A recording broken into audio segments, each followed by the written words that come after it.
Attack on Titan, এই একটা নামই রক্ত গরম হয়ে যায়। পাগলের মতো ফ্যান বেস, অসাধারণ স্টোরি লাইন, আর এমন কিছু রহস্য যা আজও অনেকের অজানা। তাই আজকে তোমার জন্য এনেছি অ্যাটাক অন টাইটানের 10টি এমন অজানা তথ্য যেগুলো জানলে তোমার চোখ কপালে উঠে যাবে। এগুলো শুধু হিউমার না, প্রমাণ সহ 100% অথেন্টিক। তো আর দেরি কিসের, চলো শুরু করা যাক। Fact number 1, লেভাই অ্যাক্রম্যান। শান্ত, চুপচাপ, অথচ ভয়ঙ্কর শক্তিশালী একটা ক্যারেক্টার। আমাদের সবার প্রিয় হিউম্যানিটির স্ট্রংগেস্ট। কিন্তু জানো কি, তার ক্যারেক্টারটা আসলে ইন্সপায়ার্ড ওয়াচম্যান কমিক্সের ররশা থেকে। ক্রিয়েটর হাজিমে আইসেয়ামা এক সাক্ষাৎকারে বলেছিলেন তিনি একজন কম্প্যাক্ট, ভয়ঙ্কর, কোল্ড ব্লাডেড সোলজার ছিলেন। আর ররশা ছিল সেই আদর্শ রেফারেন্স। লিভাইয়ের শর্ট স্ট্যাচার, চোখের নিচের ডার্ক সার্কেল, আর তার থান্ডার স্কিল, সবকিছুতেই ররশার ছাপ স্পষ্ট। তাই বুঝতেই পারো, লিভাই শুধু একজন অ্যানিমে ক্যারেক্টার না, বরং এক গভীর কমিক রেফারেন্সের বই প্রকাশ। ফ্যাক্ট নাম্বার 2, এরেনের টাইটান বডি এক এমএমএ লিজেন্ড। এরেন যখন প্রথমবার তার টাইটান ফর্মে ট্রান্সফার করলো, আমরা সবাই হা হয়ে গেছিলাম। কিন্তু জানো কি, এরেনের টাইটান ডিজাইন আসলে এক রিয়েল লাইফ ফাইটারের উপরে ভিত্তি করে তৈরি। জাপানের জনপ্রিয় এমএমএ ফাইটার ইউশিন ওকামি, তার শারীরিক গঠন, অ্যাথলেটিক স্টাইল আর তেজস্ক্রিয় মুভমেন্ট কপি করে বানানো হয়েছে এরেনের টাইটান ফর্ম। এই কারণে এরেনের টাইটান অন্য সবার থেকে আলাদা, স্লিম, সিমেট্রিক, কিন্তু ডেঞ্জারাসলি অ্যাগ্রেসিভ। ফ্যাক্ট নাম্বার 3, রেইনারে কি Brock Lesnar? Reiner Braun armour টাইটানের হোস্ট। আর আর্মোর টাইটান যে ভয়ঙ্কর বিশাল আকৃতির এক বুলডোজার, তা তো জানোই তোমরা। তুমি অবাক হবে জেনে এই টাইটানের ডিজাইন আসলে নেওয়া হয়েছে WWE আর UFC সুপারস্টার ব্রক লেসনার থেকে। হ্যাঁ, ঠিকই শুনেছো। তার মাসল ম্যাশ, শরীরের স্ট্রাকচার আর অদম্য পেশি সরাসরি তুলে আনা হয়েছে রেইনারের টাইটান ফর্মে। এই কারণে আর্মোর টাইটান এত রিয়েল, এত টেরিফাইং। ফ্যাক্ট নাম্বার 4, হানজির জেন্ডার ইজিক্যাল টু রহস্য। অ্যাটাক অন টাইটানের অন্যতম বিখ্যাত চরিত্র হানজি জো। কিন্তু জানো কি, মাঙ্গাতে কোথাও তার জেন্ডার স্পষ্টভাবে বলা হয়নি। আইসেয়ামা ইচ্ছা করেই হানজিকে জেন্ডার নিউট্রাল রেখেছিলেন।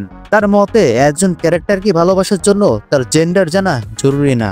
এটা ছিল এক ধরনের ইনক্লুসিভিটি যা মাঙ্গা ও অ্যানিমে জগতে খুবই রেয়ার এবং সাহসী এক সিদ্ধান্ত। তাই হানজি কেবল একজন সায়েন্টিস্ট না, বরং এক নতুন ধরনের চিন্তার প্রতিনিধিত্বকারী চরিত্র।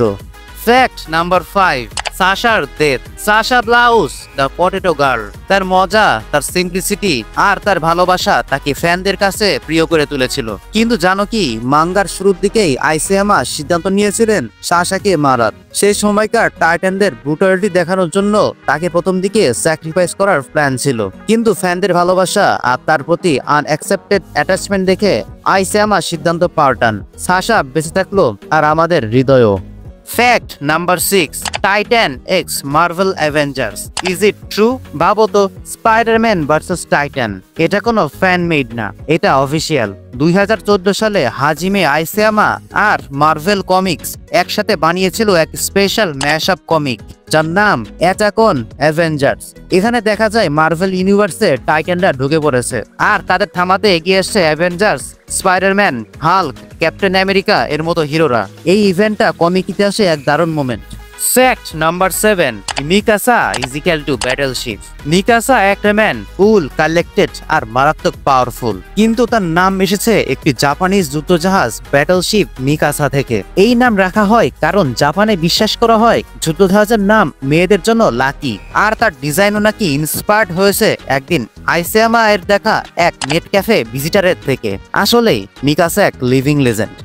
ফ্যাক্ট নাম্বার 8, আর্মিন নামটা এলো কোথা থেকে? তুমি হয়তো ভাবছো আর্মিন নামটা খুব ভাবনা চিন্তা করে রাখা হয়েছে। নোপ, আইসেয়ামা বলেছিলেন এই নামটা তিনি বেছে নিয়েছিলেন কারণ তার কাছে আর্মিন শব্দটা শুনতে অ্যালুমিনিয়ামের মতো লাগতো। একটু ফানি হলেও এটা আর্মিনের মিষ্টি, সফট কিন্তু শার্প পার্সোনালিটির সাথে ভালোই ম্যাচ করে, তাই না? ফ্যাক্ট নাম্বার 9, টাইটানদের বিহেভিয়ার। টাইটানরা সবসময় অদ্ভুতভাবে চলে, ঠিক যেন তারা অজ্ঞান বা পাগল। এটার পিছনে ছিল এক বাস্তব অভিজ্ঞতা। আইসেয়ামা একসময় ইন্টারনেট ক্যাফেতে কাজ করতেন আর সেখানেই এক মাতাল কাস্টমারকে দেখে তিনি অনুপ্রাণিত হন। তার অদ্ভুত হাঁটা, আনপ্রেডিক্টেবল আচরণ আর বেখেয়ালি চাহনি ছিল পরবর্তীতে টাইটানদের মুভমেন্টের ভিত্তি। ফ্যাক্ট নাম্বার 10, দেয়ালের নিচে কি আছে। একজন মাইনার চেষ্টা করেছিল দেয়ালের নিচ দিকে খোঁড়ার। সে আবিষ্কার করে ওয়ালটা নিচের দিকেও গভীর আর এক ধরনের হার্ড সাবস্টেন্স দিয়ে তৈরি। পুরো ওয়ালটাই যেন মাটির নিচে বিস্তৃত। সে এই ঘটনা তার বন্ধুকে বলে এবং এর কিছুদিন পর সে নিখোঁজ হয়ে যায়। বন্ধুও পরে অদৃশ্য হয়ে যায়। এই ঘটনা প্রমাণ করে ওয়ালের রহস্য ছিল গভীরতর আর গভর্নমেন্ট ছিল প্রস্তুত যে কাউকে চুপ করিয়ে দিতে। একটি ছোট গল্প, কিন্তু এওটি এর ডার্ক থিমের এক বিশাল উদাহরণ। অ্যাটাক অন টাইটান শুধুমাত্র একটা অ্যানিমে না, এটা একটা গভীর রাজনৈতিক, দার্শনিক আর মানবিক গল্প। এই অজানা তথ্যগুলো শুধু গল্পকে গভীর করে না, আমাদের চিন্তাকেও চ্যালেঞ্জ করে। তোমার কোন ফ্যাক্টটা সবচেয়ে বেশি চমকে দিয়েছে নিজে কমেন্ট করে জানাও আর সাবস্ক্রাইব করো। Subscribe if you are an anime lover. See you in the next one.